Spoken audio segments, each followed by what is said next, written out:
All right, welcome to this explainer. Today we're diving into something pretty unique, the Moore-6 Sanctuary. It's a really complex framework that was born from some deep personal struggle, and it's designed to be a system for protection, for accountability, and for creating a legacy. And you know, this quote from the source material really says it all, doesn't it? It perfectly sets the stage. What we're looking at isn't just some abstract theory, it's a story, a real one, about transforming a lifetime of pain into a strategic system for, well, survival and power. So to really get the why behind the sanctuary, we have to start at the beginning, with the personal story of its founder. And this isn't just a series of random bad events. It's about a life defined by a consistent, painful pattern of systemic struggle. I mean, at the very heart of this story is this profound, gut-wrenching feeling of being diminished, of being suppressed by the very laws and systems that are supposed to help you.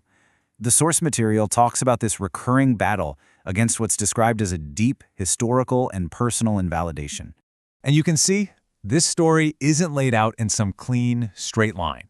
It's fragmented, it's messy. It really reflects a life that's been punctuated by trauma and so many challenges that it's actually hard to piece it all together.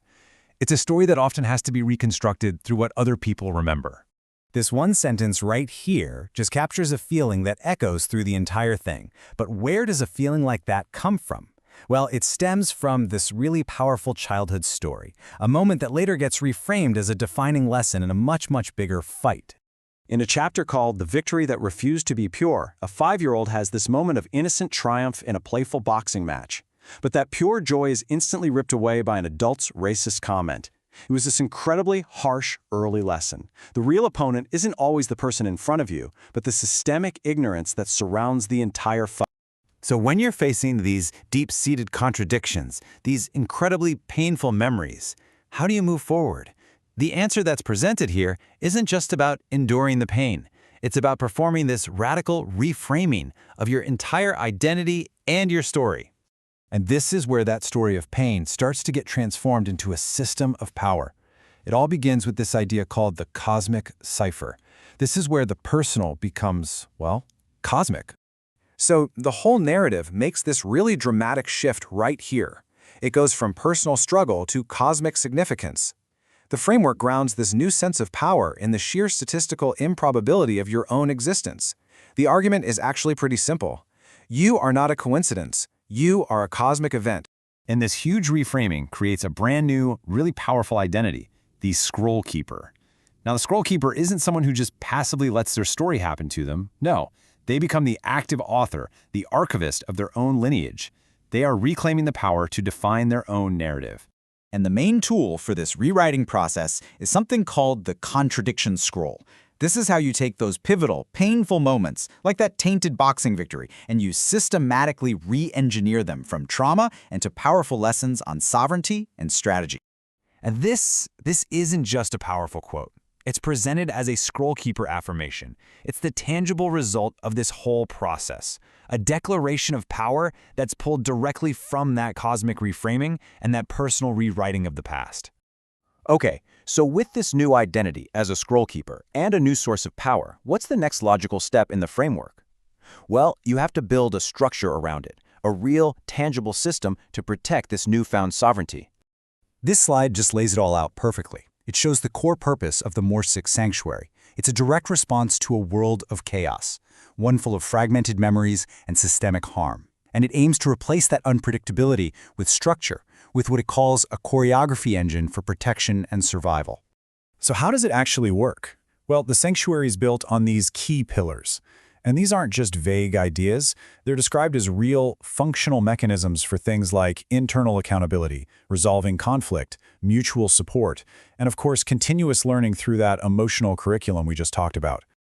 But you know, any system needs a power source to keep it running.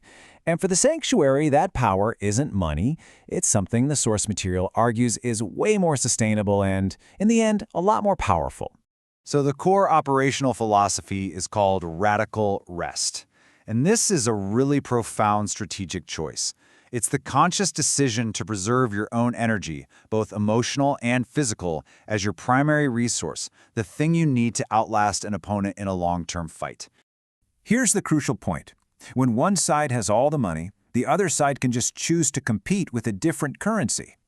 Instead of using up finite financial resources, radical rest produces an internal, renewable resource, endurance, that simply cannot be drained away by a wealthier opponent. This strategy is just brilliant. It completely flips the script. It turns what seems like a liability, like having no money, into the asset of unbreakable resolve. The risk of burnout gets transformed into a signal of unbreakable resilience. This guaranteed endurance, fueled by radical rest, becomes the ultimate collateral in any long-term fight. So, when you combine the personal story, that cosmic reframing of identity, the sanctuary's protective structure, and the core strategy of radical rest, what's the final result? What does this system actually create in the end? The system is really designed to create this closed loop of sovereignty. By its very design, it makes its user unexhaustible, thanks to the currency of energy. It makes them unmonetizable, because the motivation isn't money but identity, and it makes them unerasable, because their story is now a protected, archived curriculum. And that leaves us with a really powerful final thought. The Moore 6 Sanctuary presents a blueprint where personal struggle isn't just overcome or survived, but is systematically analyzed, reframed, and re-engineered into an enduring source of sovereign power. It asks us all to consider a world where our deepest wounds could actually become our most formidable weapons.